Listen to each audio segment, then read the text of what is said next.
My name is Heather Conley. I direct our Europe program here, and we are absolutely honored and delighted to welcome Minister Jean-Marc Ayrault, the French Minister of Foreign Affairs and International Development, to CSIS. The minister comes at an exceptional moment of international turmoil. But before we begin, I must begin to offer our great and heartfelt condolences and express our full sympathy and solidarity with you, Mr. Minister, and the French people. It is hard to imagine it has only been 7 days since 83 innocents were murdered on a day of national celebration, which tragically turned into a 3-day period of mourning. Our thoughts and prayers are with the victims who are recovering from their devastating injuries. Mr. Minister, you have been in your current position for just 5 short months, yet you've been an incredible witness to history, the outcome of the United Kingdom referendum, a historic NATO summit, which saw an increase of NATO forces along NATO's eastern flank. We've seen China's refusal to recognize the ruling of the Permanent Court of Arbitration, and just a few days ago on Friday, we all witnessed a failed coup attempt in NATO ally Turkey.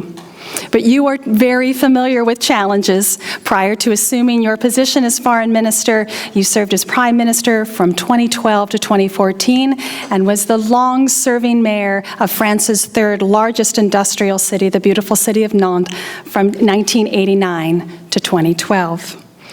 After Minister Ayrault delivers his remarks, he's generously agreed to have a discussion, a moderated discussion, and then we will welcome and invite our audience to join in this conversation.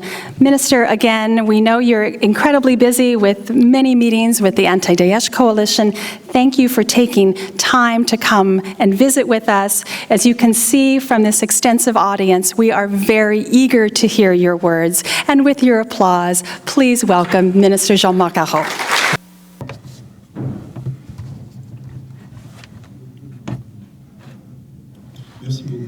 Thank you very much for your warm welcome. Thank you, Mrs. Conley. It's a great pleasure. Ladies and gentlemen, I speak in French, but I think you have a good translation, yes?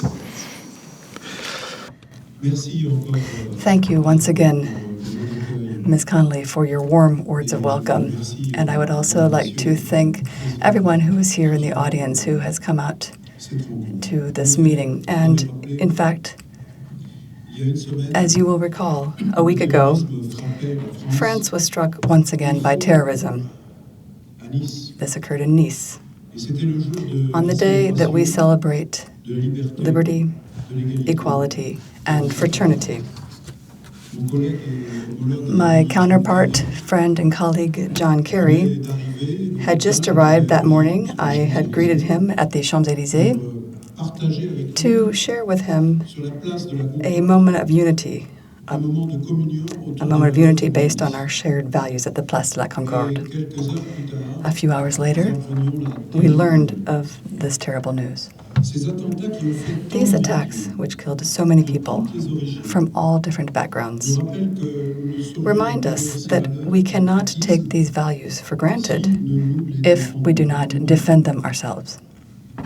In order to defend these values, France relies first and foremost on what it is, an open society, a republic that is committed to allowing its citizens, regardless of where they come from, to live together. This model is being put to the test. Among these tests, terrorism has, without doubt, proved to be the most difficult since the end of the Second World War. But believe me when I say that we are fully determined to preserve what we are. Despite the efforts of Daesh and Al-Qaeda to divide us, this model endures. France will remain an open society. It will also remain a country that operates according to the rule of law in its fight against this scourge. In order to succeed, this battle is taking place in our countries and also outside of our countries, where centers of radicalization in the Middle East and in Africa must be eradicated. We cannot accept the fact that in all corners of the world, people continue to be tortured, that our young people in America, as well as in Europe, are being subject to propaganda that promotes killing and leads to mass crimes. France is mobilizing its efforts together with its allies and its partners. And France is counting on their solidarity because the challenge posed by terrorism concerns us all. This solidarity is a two-way street. It results, for example, in France's support for the efforts in African countries to combat Boko Haram and to combat jihadist groups in the Sahel, where our soldiers helped to prevent an entire country, Mali, from falling into the hands of terrorists in 2013. This solidarity also prompts us to take action against Daesh, together with the United States and all our partners in the coalition in Iraq and in Syria. In fact, this was the purpose of my presence here today in Washington. This solidarity also inspires our initiatives to find a solution to the crises in the Middle East, notably regarding the Israeli-Palestinian issue, an issue where France is trying to reinvigorate the international community's efforts, and above all, with respect to the Syrian tragedy. We also benefit from this same solidarity from the United States, which is our oldest ally, which has always stood alongside us at difficult times. And I must say that the French-American alliance is stronger now than ever. In Africa, in the Middle East, but also in New York at the Security Council, and of course, with respect to our exchange of intelligence, which is so important to our joint efforts to fight terrorism. We need to continue enhancing this exchange if we want to prevent tragedies such as those in Nice, in San Bernardino, or even in Orlando from happening again. This solidarity also comes from the member states of the European Union. It was clearly expressed after the November 13 attacks, when France invoked the solidarity clause of the Treaty on European Union. This was a first, and our European partners stepped up to the mark by providing political and military support. And this is the case again today following the attacks in Nice. In order to address the threat of terrorism, our countries need to be strong. They need to cooperate with each other now more than ever. On the other side of the Atlantic, Europe provides an essential framework for this solidarity. Therefore, France needs a strong Europe. Let us be honest. The results of the British referendum once again portray the image of a Europe in crisis. I do not wish to downplay the historic nature of the decision made by the British people to leave the EU. Neither will I hide from you my serious doubts concerning the motives behind the organization of this referendum, and concerning the reasons behind the British people's decision in a country that has been especially impacted by economic choices that have affected social cohesion. I mentioned the violence of the campaign, and it was very obvious to everyone that come July 24th, after the Brexit vote, the proponents of Brexit abandoned their promises. The result of this vote leaves us the bitter feeling that it has been a huge waste. Brexit ushers in a difficult period, a period of uncertainty.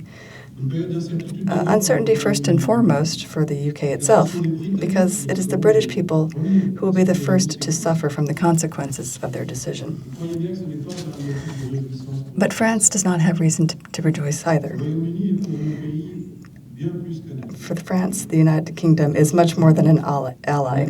It is a brother in arms, a friend. It's a partner to which we are bound with respect to our defense and our security, with whom we share what is most important, a similar role in the Security Council, a common status as a nuclear power, a strong attachment to global diplomacy, as well as common interests that bind us together in our responses to major global challenges.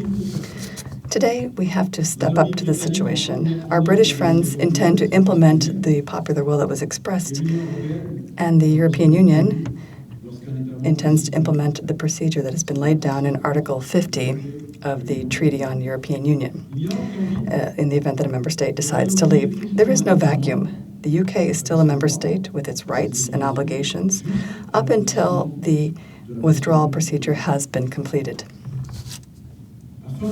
In order to minimize uncertainty as much as possible, it is up to the British authorities to invoke the procedure in order to initiate negotiations, which will make it possible to establish the terms of withdrawal and at the same time establish the UK's future relationship with Europe as a third country. That is the reality that we are facing today. We would like these negotiations, France would like these negotiations to take place in a transparent manner, a transparency to which the European people are entitled with due regard for the interests of all sides. This was the purpose of our call for the respect of certain principles, notably with regard to ensuring balance between rights and obligations. The heads of state and government of the 27 EU member states have already reaffirmed that the single market has 4 freedoms that are inseparable: the free movement of goods, the free movement of services, free movement of capital, and free movement of people. You cannot have one without the other. That is what the European Union is. And for the EU, it is clear that this is an unprecedented situation. We may not have had this experience before, and we may not have responses to all the questions right now, but we do have rules and a method. And in any event, in one way or another, the UK will retain close links with its European partners. This is what Theresa May's government wants, and this also reflects what France wants. We want things to work in an intelligent, orderly, responsible manner. What is certain, and I'd like to say this because it may be interpreted in this way, that this could have a potential spillover effect. That's what's being said. And it's true that often Brussels is criticized, just like Washington, D.C. is in the United States. But the EU remains strong. Despite what is being said by all the Eurosceptics, and there are many of them, not only in Europe, but elsewhere as well, who are trying to exploit the British voters' decision, but to no avail. I'm convinced they will not succeed. Moreover, these elections have led to a shock, not only in Great Britain. Those who didn't believe Brexit would happen saw that it actually did, but it's also produced a shock throughout the rest of Europe. And polls show that there is an increase in pro-European sentiment in the main member states, notably because the Europeans have clearly realized that the Brexit supporters were actually the first to abandon their responsibilities the day after June 23rd. And that after leading this campaign, which was somewhat demagogical, they didn't really think about the after and what would come after if the Brexit referendum succeeded. And I think this is an important point. We can't commit errors in the follow-up to this process. That's why we have to be clear in the way in which we undertake the negotiations. It has to be done responsibly, but also with clarity. Obviously, the terrorist threat and Brexit cannot be compared, but they do carry the same risk. I would say the same risk, the risk of disintegration, the temptation to focus inward, the risk of an introverted Europe, which is too busy resolving its own problems to deal with the world affairs. We've had to fight this temptation, which runs counter to the best interests of Europeans. And we have to see in this situation of Brexit what we will do in the best interests of Europeans. And at the same time, we have to look at world affairs. We have to be interested in world affairs. And we need to continue this fight. I'm sure that this fight against terrorism requires increased international mobilization. The protection of our citizens is all the more effective if this is part of a collective effort undertaken by the international community. You can count on France to ensure that the European Union will remain fully committed to this objective, and that it will be done in close cooperation with Germany. For France, Germany is a partner with which we will be trying to move Europe forward. This is a historic responsibility, and my priority, as you said, when I took up office, one of my priorities has been from the onset to strengthen this momentum in support of our two countries and to strengthen the relationship between our two countries, and especially to put this in the service of the European project. It is with this in mind that together with my colleague Frank-Walter Steinmeier, worked with me the day after the British referendum to make joint proposals to strengthen and revitalize Europe, and to do so with concrete projects, in particular in the areas of security, economy, and migration. These proposals will contribute to the debate with our partners, a contribution that will enrich the debate that we must have with our 27 partners, so that on September 16th, when the heads of European states and governments meet in Slovakia, in Bratislava, the country that is presiding the European Union, so they can send a message of confidence to the European people and a message of confidence from Europe to the world. Let us take a moment to look at the context. Looking objectively at this situation, we can see that the European Union has always been able to overcome other crises. We have faced many crises that we have overcome, and that ultimately these crises have strengthened the EU. At least that is my hope, that is my wish, that I hope that the politicians will be up to the task. This is a very historic context. At any rate, Brexit may force us to overhaul our goals and even our methods. But we have been able to overcome other challenges in the past. You may recall the countless predictions about the breakup of the euro. When I took up my position as Prime Minister in 2012, the first trip that I made was to Singapore. And there I was told, well, the euro was going to disappear soon. And I had to fight to convince them. And history has shown that the euro has not disappeared and that the EU was able to overcome these difficulties, just as it was able to deal with the massive influx of refugees, especially those coming from Syria fleeing the war, in order to ensure their survival. For Europeans themselves, decisions may appear to be too slow or inadequate. The impression is that the EU has a hard time making decisions, or that decisions are slow in coming, or that it takes a long time to implement these decisions, and that is true. Sometimes it is difficult.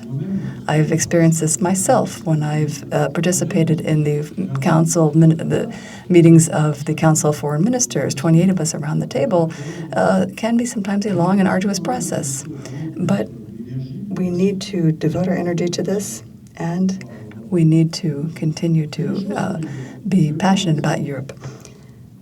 But we have overcome challenges, and I can give you some examples.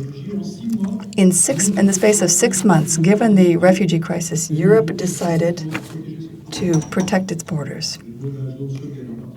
In the Schengen zone in particular, we had an agreement on establishing border guard units and Coast Guard units. And this was a very efficient decision that was implemented quite rapidly. And this shows that we do have the political will. It all hinges on political will. But this all often depends on the circumstances and the context, and we need to step up to this task. The crisis that resulted from the British referendum should allow us to reinvent ourselves. What unites us? What do we want the Europe of tomorrow to be? Europe has always been a process, a desire, an ambition. And it is still worth remembering the original intention behind the creation of a Europe that signified peace and freedom for its people. But the EU must now fulfill broader functions, ensuring economic prosperity within the framework of sustainable development that will protect the environment for future generations, protecting people from threats, notably from outside Europe, restoring the hope of young Europeans by showing them the importance of moving forward together. Europe must respond to these aspirations for security, prosperity, employment, and for new inspirational projects.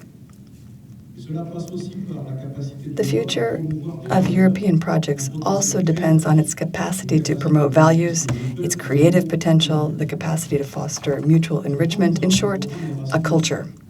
The Erasmus study program is a successful example which has allowed millions of young people to enrich themselves through the knowledge of others thanks to student mobility. We need to extend this to all of our young people. These are the types of projects that will make Europe successful, and what causes the difficulties and the frustrations that we are seeing and the lack of perspectives have to be overcome with projects such as this. Finally, the EU remains, regardless of Brexit, a world power. Jacques Delors talked about a federation of nation states. The old European countries have existed for many years. So we can't talk necessarily about a federal nation system. Each country is its own nation, but it's a really original construct. And this has allowed us to stay together and to ensure peace without having war for so long. Europe is still a coherent group of 450 million inhabitants, the largest trading power in the world, the largest donor of development aid. And in the future, just like today, the EU will still be a single market for the United States, a market in which American firms will be able to seize opportunities, because that is also Europe. And Europe will remain an area of justice and freedom, a point of reference in terms of economic regulation, with the aim of establishing a level playing field for all companies. The EU will also remain a key actor with respect to stabilization and development in an increasingly chaotic world. With respect to NATO, in which France has once again taken its full place, it will obviously not be affected by the UK's separation from the EU. With respect to major current issues, nuclear proliferation, climate change, the Middle East, dialogue with Russia, the transatlantic partnership will continue to play a key role. And we saw this especially during the last summit in Warsaw. Europeans are counting on the United States to remain fully committed and to lend its support to Europe's unity. It's true that sometimes this may be called into question, but the United States, sometimes people feel that the United States are not sufficiently interested in Europe. But all you have to do is read the speech that President Obama gave when he was in Europe, and particularly in Germany. It was a wonderful speech about Europe. And I would even say that it was one of the best speeches about Europe. And if you read it, if Europeans were to talk about Europe that way, we'd be much better off. But it did reassure me. I can say that much. In conclusion, I think that the British referendum should also prompt us to reflect on the difficult period that our representative democracies are experiencing. The rise of populism in Europe, and everywhere throughout Europe, populist parties are gaining. But I also see this in the United States, in the political developments in the U.S. And these are real issues that we cannot avoid. Our political system, a system of representation, of elections, and we have to look at the issue of elitism. It's an issue that's being felt in Europe, also in the United States. Nobody is sheltered from these difficulties. And it is true that we must look for explanations, thus the importance of working together with people like you who are examining these issues through your research so that we can understand and not judge. I think that there is an impact of globalization on our social models, and this is creating stress and anguish. It creates possibilities and new perspectives, but also concerns. This impact is so profound that if we are not careful, the temptation to focus inwards will become overwhelming, and it will lead people to call our open societies into question, together with the international order that we have patiently constructed since the tragedy of the Second World War. It's fragile. This international order is fragile. We must remember that in the United States as in Europe. We must be up to the task. Our responsibility is to respond to the concerns of our citizens who expect to be protected from attacks, whether they are perceived or real threats. Also who wish to benefit from a better distribution of the fruits of growth and the efforts to reduce inequalities. In my view, this is the only way to prevent the populists who are endangering our democracies from winning. And in this area, also, Europe and the United States should work together. This is a challenge that is shared by us all. Our societies, our cultures, our ways of thinking may be varied, and our responses will certainly take different forms, especially in the way that we go about organizing democracy. But we must respect our traditions.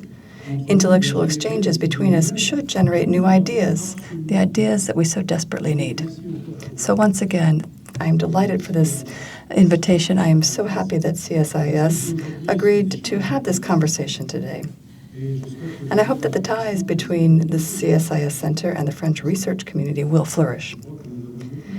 I think you have a difficult task together, but we need this research now more than ever to be able to understand the complexity of the world and to help political leaders on both sides of the Atlantic.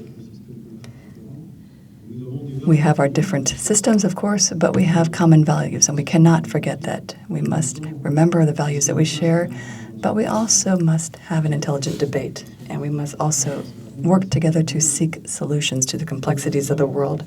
That can be a source of fear, but that can also help us pave the way for a better future for all of our citizens. And that is actually what is the greatness of politics, the greatness but also the misery of politics, because in circumstances such as what we are seeing today, we have to be aware of the responsibilities that we shoulder.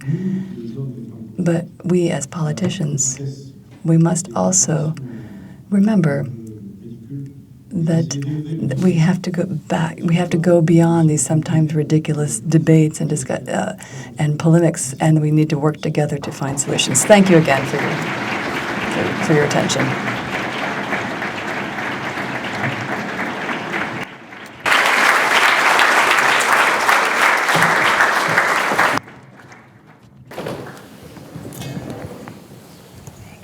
Mr. Minister, thank you for those comprehensive remarks.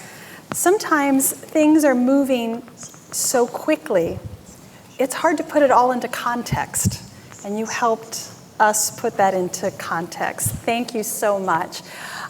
With the time remaining, I'd like to pull out some of your comments from your remarks and then turn to our audience. I'd like to talk a little bit about events as they've been unfolding in Turkey. And certainly the impact on the anti-Daesh coalition meetings here. You said a few days ago, I believe, you were concerned about Turkey's ability to be a strong partner in the counterterrorism fight, particularly against Daesh.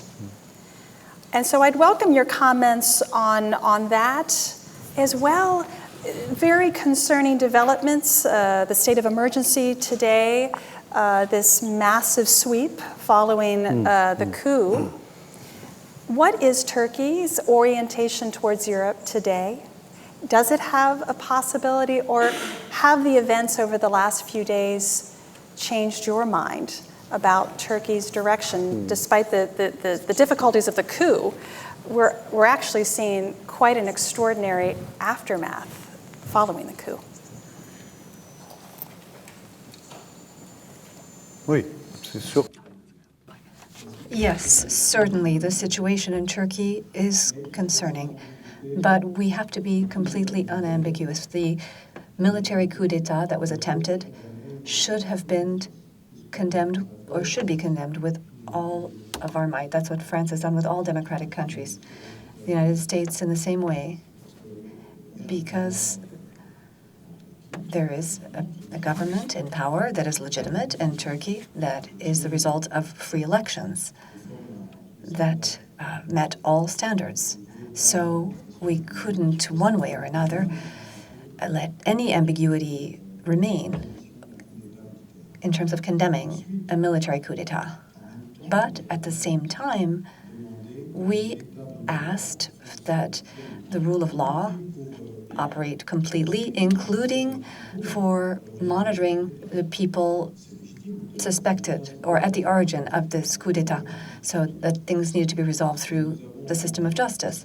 And we have seen the beginning of a process that is concerning, that is worrisome, and that gives the impression of going beyond that process. I think it was the duty of our countries to remind Turkey of the need to stay in the context of respecting the principles that the country itself had committed to. I would remind or just say that Turkey is part of the Council of Europe and has done so or been part of this since 1949, of NATO since 1952. It's both a partner country with a clear strategic role and a country that has committed to evolve and to comply with law and human rights. And it even abolished the death penalty. And now today, that it could be reinstated. So it is our duty without interfering. We must say this is not acceptable, especially since between the European Union and Turkey, discussions and negotiations have been underway for a long time on different aspects, different matters, which theoretically are looking at the possibility of Turkey becoming part of the European Union. Is just a possibility. It's not a commitment. We can see today that these possibilities are really gaining some distance. But these negotiations, chapter by chapter, had as an objective to help Turkey to meet certain standards as regards European law and the principles that are of great importance to us. This was enabling Turkey to modernize and evolve in the right direction. And the most sincere Turkish Democrats were encouraging us to do this. Now there is the state of emergency, which is nothing like the French state of emergency. It's the government that today will create laws, and that's not at all the case in France. The state of emergency in France is simply a reinforcing of the administrative authority so that more rapid interventions are possible, and you have similar measures in the United States with the police can do searches in vehicles, in apartments, to make sure that no terrorist acts are being prepared, and then the judge takes over. So it's nothing that is comparable. So we have expressed our concern, and that is something that should be done. We would like to have a relationship of trust, a peaceful relationship with Turkey. We must not forget that Turkey is the country that is welcoming the highest number of Syrian refugees, 2.5 million, and they're being well treated. And that is why the international community, Europe, really supported Turkey, to help Turkey. There was an agreement on welcoming refugees between the European Union and Turkey is a member of NATO. But we are going through a time when the risk is that the Turkish government might take advantage of what has happened or what was attempted to set up a regime that could become an autocratic regime. So it is our duty, even it is not popular. I was called to order, being told I should take care of my own business. I'm trying to take care of those matters that concern my country, but I think we also have the duty to tell certain truths. And the 28 that met in Brussels last Monday, we received John Kerry for breakfast. We all said the same thing. Mr. Minister, let me turn to a subject you did not touch upon in your remarks, and that's Russia. One area of strong German-French cooperation has been in the Normandy format, vis-a-vis Russia. We get a sense, and please correct me if I'm wrong, that there may be a change of attitude in France and French policy towards Russia There are more comments that the sanctions against Russia vis-a-vis Ukraine are not working. Do we have to do something else? Certainly we're hearing different voices from the right that France needs to perhaps return to business as usual with Russia economically. Help us understand as you've worked through the Normandy format and working in the NATO format, the NATO-Russia Council, obviously, what does the future hold for France's relationship with Russia, Europe's relationship with Russia, the transatlantic relationship with Russia?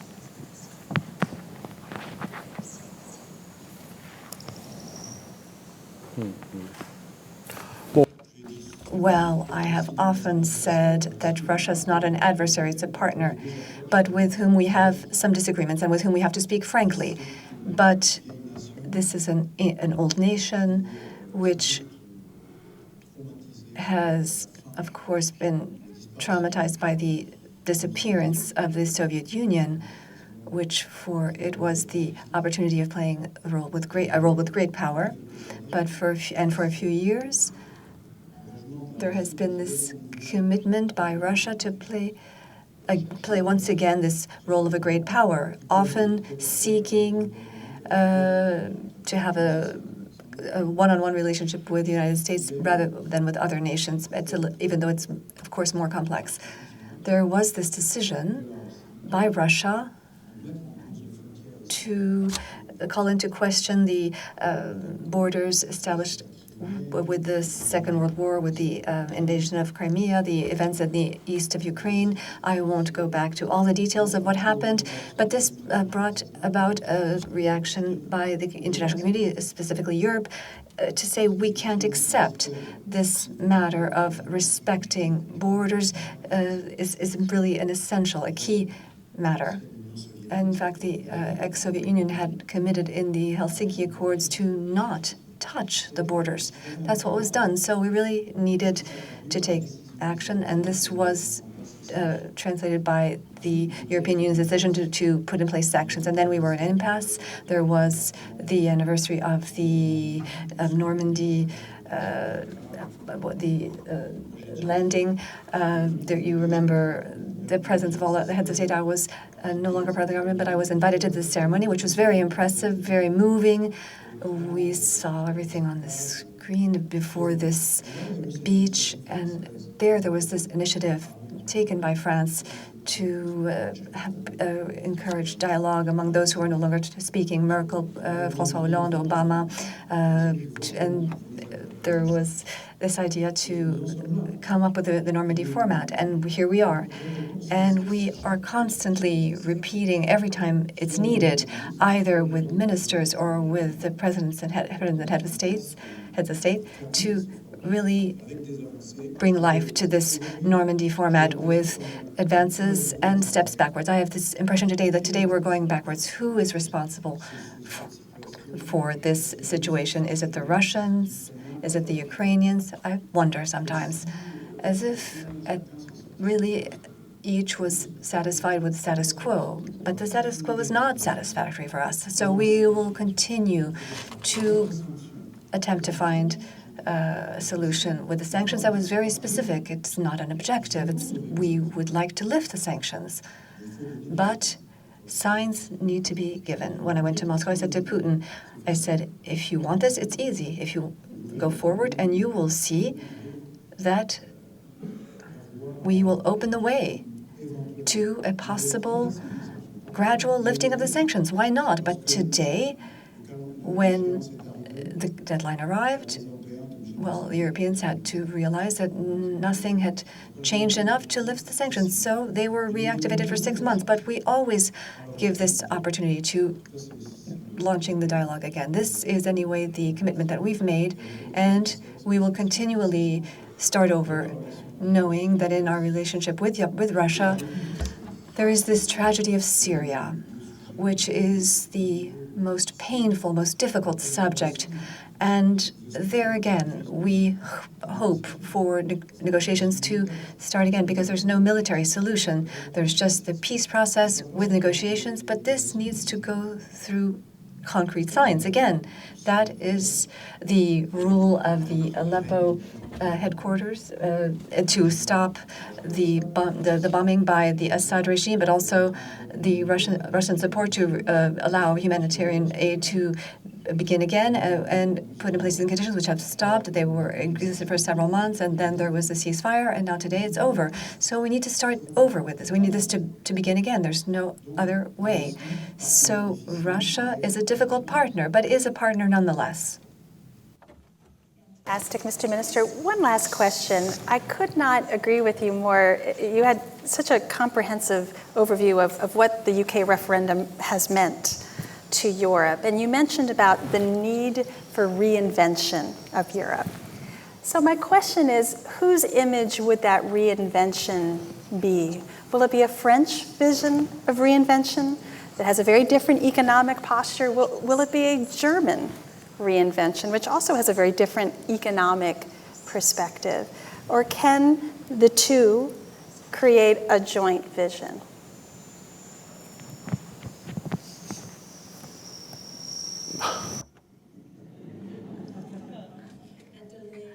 Ce retard.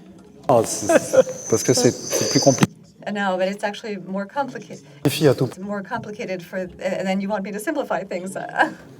Or for such a complicated idea or a complicated matter, we need simple ideas. I would say the Germans and the French cannot decide for other Europeans alone. That's clear. But at the same time, there's always a certain mistrust towards other countries, especially those who joined us more recently after the fall of the Soviet Union, who say, careful, don't decide for us. But at the same time, I do feel that when the Germans and the French don't go forward together, well, we wonder what's going on. So it's a really subtle play between the two that needs to happen. So I said earlier that with my colleague Statesmen that we had created a paper that came out just after Brexit, and there were some negative reactions. Why did you prepare this paper? Some said, oh, the Germans and the French want to decide for us. And all the bilateral exchanges that I had, I spoke with each, and they said, thank you, because it's helping us to reflect on what we might do. So we need to have an approach for what's to follow in Europe. That's why we need to advance in an orderly manner, organize negotiations for the exit of Great Britain, use all of our energy, our political intelligence, and concentrate on this question for months, even more. So all the energy that we need to really return life to Europe will be taken away, and that's not a good thing. So we can't devote everything to that effort.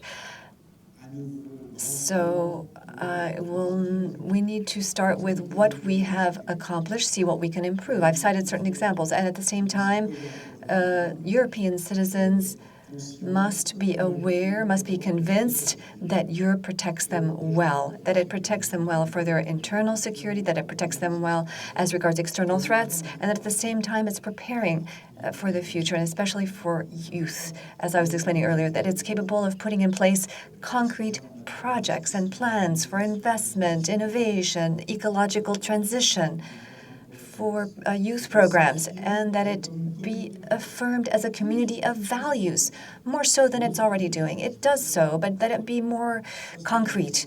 And this is essential in the uncertain world in which we find ourselves. But this protection is important also for our lifestyle, the way that we live together, the art of living, the protection of important principles, basic principles. You see that when you want to put in place rules against those who want to avoid paying taxes and for new technologies, who want to escape companies like Google, this is a good way of responding, of fighting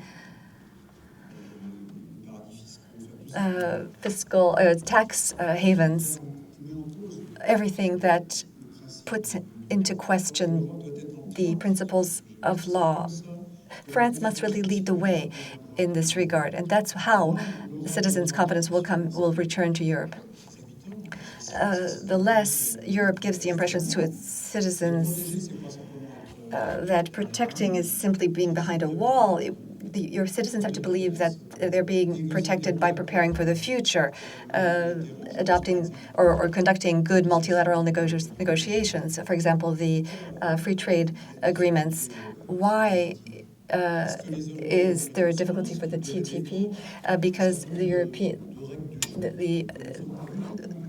we were not at all against, free trade, but not at any price. That's what I often say to John Kerry, who says, "Oh, we need an agreement. We need an agreement." Yes, John, an agreement, but not any agreement, because if we don't give guarantees, then it'll be an argument for the populist. And you have noticed that even in the U.S., it's become an argument for the populist movements.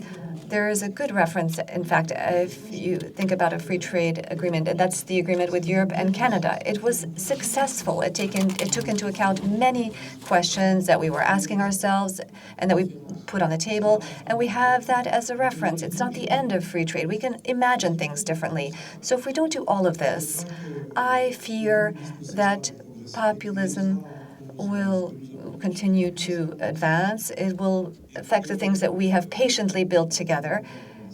And we don't have the right to allow this to happen. I am in a country where the extreme right is really gaining more and more votes. And certain countries thought they were protected from this. The Germans, for example. And then again, there's a nationalist extreme right party that's really also on the rise. With the federal elections coming up in September 2017, I think that my German friends are also very concerned, very worried. We need to look for the causes. There are probably many of them. And you in the U.S. are faced with the same problems, the same matters. I am completely trusting in the intelligence of American citizens. So all of this needs to be put on the table. When I was saying earlier that the work of researchers is useful, important for understanding deep mechanisms. It's really sincere. As Minister of Foreign Affairs, I'm short on time, but I often receive researchers to try to understand the situation in the world better. I appreciate that. Mr. Minister, I ask the easy questions. It's the audience that asks the really hard questions. So I'm going to now turn to you. We have, my watch, about 10 minutes. So let me take a few questions, Mr. Minister, if I might. We have microphones. If you could please introduce yourself and be very brief with the questions, particularly for our translators, but to allow the minister to answer as many questions. So I see one right there. We'll start in the middle right here, sir. And please speak well into that microphone. It's sometimes hard to hear. Thank you. François Bégin, Catalyst Partners. So I've been in DC for 32 years, but je vais m'adresser à vous en français. I'm going to speak in French. You spoke of Europe, a Europe that is turning inward. Are there not also risks that France might turn inward when we look at Brexit and the vote of the Labour Party who feel abandoned? Same thing is happening in France. And to go back to your international role, if we look at the Muslim world, not just the extremists, but all of the Muslim world, and the extreme right or the extreme left, both of which have their negative aspects, aren't there not risks in France in this regard? Thank you very much for your visit. Question right there, sir, right there. Thank you. Hello, Lara Aleme with Safadi Foundation, an organization dedicated to Lebanon's governance and democracy. I wanted to ask you about your trip last week to Beirut, where you spent 2 days meeting with local leaders, and ask you what you could share with us about those meetings, and specifically any insight you may have into the external patrons of Saudi Arabia and Iran and what their position is on the election of a president. Thank you so much. Great. Why don't we take one more over there, please? Thank you. And then I'll let you respond. Monsieur le ministre, je suis Philippe. Mr. Minister, Minister, I'm Philippe Lecorf from the Brookings Institute. I'm also addressing you in French. I wanted to know what you could tell us about the meeting that took place the last 2 days with the Ministers of Defense and of Foreign Affairs. Do you think that the efforts for international cooperation in terrorism are useful internationally and also at the European level? Or do you think it's mainly a national problem, a domestic problem in France? I'm talking specifically about the events in Nice and the consequences. Une réunion. Yes, I think that a meeting like this one, where the entire world is represented, all the continents, it convinces me even more that this matter is not a French or European matter. I was discussing earlier with my Australian colleague or counterpart and asking him how things were going in his country. I asked a very specific question as to whether there are young people in your country who go to Syria to go to war with the Islamic State, and he said yes.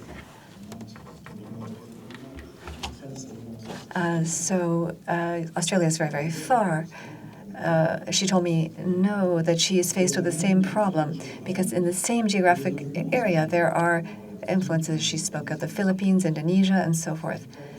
It's not a matter of stigmatizing countries because they have majority Muslim inhabitants and who are, for the most part, peaceful, but the entire world is facing the same problems. And it's important that we answer these questions together and respond to these problems together.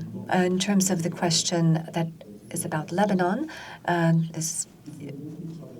there's a great deal of work to be done, not just on the military angle, but also on the political angle, development angle, reconciliation, and civil society. I would take the example of Lebanon, since I was asked about it. Lebanon is a political construct which is quite original. It is a multi-religious country and government in a very unstable region. And today it is a country that has no president of the republic. So I spent many hours. I met with every political party, not to say what France is dictating, that would be interfering, but to try to facilitate things and to encourage everyone to find a solution, a compromise. But I noted that this wasn't a country where the neighbors didn't have an influence, whether it was Saudi Arabia or Iran. So when I see my Iranian or Saudi counterparts, I tell them, please stop blocking the situation, because what are we going towards? This country is very fragile, and it is made even more fragile by the war in Syria. It is a country that has received or is receiving more than 1 million Syrian refugees with Palestinian camps. It's about a third of the population that it represents. This is a country where there's a lot of tension despite the generosity of the people. So it is clear that the solutions there are not just military. There is a need for negotiation, peace, security, development, justice.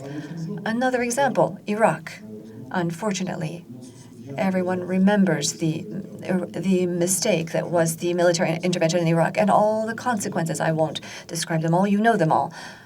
But again, there we see that the coalition is making Daesh lose ground in an important way in Iraq.